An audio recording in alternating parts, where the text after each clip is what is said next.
Detox करने के 10-12 उपाय बता देता हूं। यज्ञ पूर्वक योगाभ्यास, यौगिक व्यायाम, आसन, प्राणायाम, ध्यान।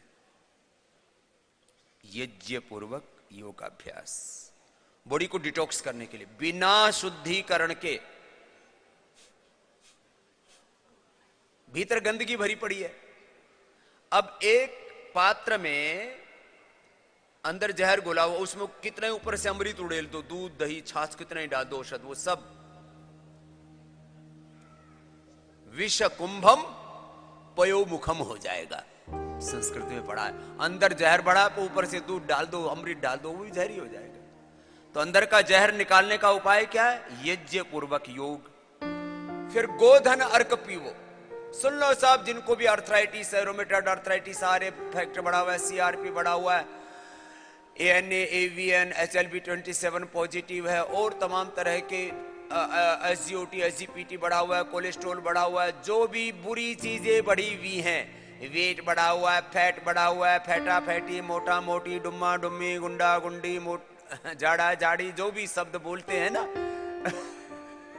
हिंदी में, गुजराती में, और क्या कन्नड़ में, तमिल तेलुगु में, ये सारे बोल दिए मैंने। सब अंदर से गंदगी भरी पड़ी है। कैसे निकलेगी? एक तो ये करना ही, जो चक्की आसन कर रहे हैं इधर बेटी रीता जी,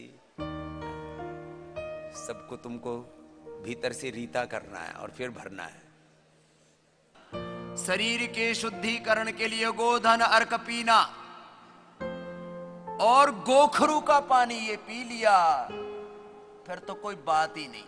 गोधन अर्क गोखरू का पानी। फिर नाक का शुद्धिकरण के लिए नस्य जल नीति सूत्र नीति। आंख के शुद्धिकरण के लिए त्रिफला से आईवास त्राटक और अक्षी तर्पण, ये सब के लिए कंपल्सरी कर दिया मैंने। कल सब वैद्यों की मीटिंग ली, बहुत दिनों के बाद में करीब 2-3 घंटे की मीटिंग चली, और उसमें ये तय कर दिया, पहले योगाग्राम निरामयम में सब अलग अलग ट्रीटमेंट चला करते थे, अब सबके लिए कर दिया, एक बार सबका अक्षी तर्पण यहां जरूरी है। उसके बाद किसी को ज्यादा कराना है, वह उसकी आवश्यकता के अनुसार वैद्य उसको निर्देशित करेंगे। अक्षी तर्पण से आंख शुद्ध हो जाती है, नस्य से जल नेति सूत्र नेति से नाक शुद्ध हो जाता है, कर्ण पूर्ण से कर्ण पूर्ण कराते हैं, उससे कान शुद्ध हो जाता है, गरारे से और स्टीम से तुम्हारा गला शुद्ध हो जाता है, और शंख प्रक्षालन करने से ऊपर से नीचे तक 32 फीट की आंत शुद्ध हो जाती है। फिर नीचे से बस्ती एनिमा देते हैं, बस्ती एनिमा देते हैं, उससे मूलाधार चक्र शुद्ध हो जाता है। मैंने बार बार संकेत किया है, पवन मुक्तासन करो। 2 चक्र व्यक्ति के सबसे ज्यादा अशुद्ध होते, एक मूलाधार और एक सहस्रार। मूलाधार जब अशुद्ध होता है तो व्यक्ति वासनाओं में प्रवृत्त होता है, और सहस्रार जब अशुद्ध हो जाता है तो दुर्विचार, फिर दुर्भावना, दुर्गुण दोष, और तबाही में मच जाती है, जीवन में तबाही में प्रविष्ट हो जाती है।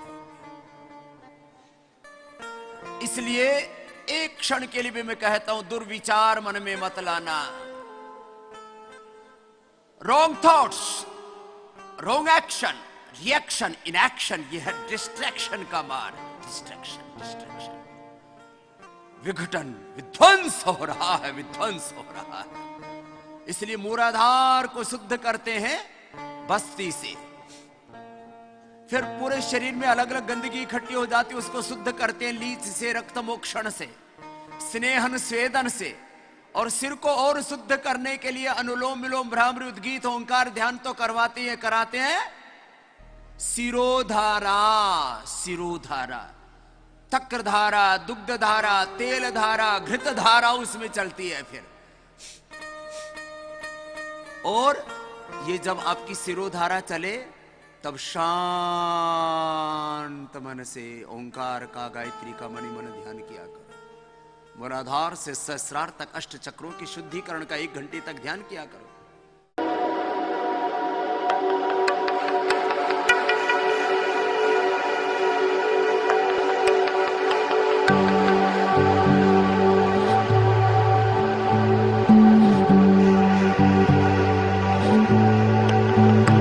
है।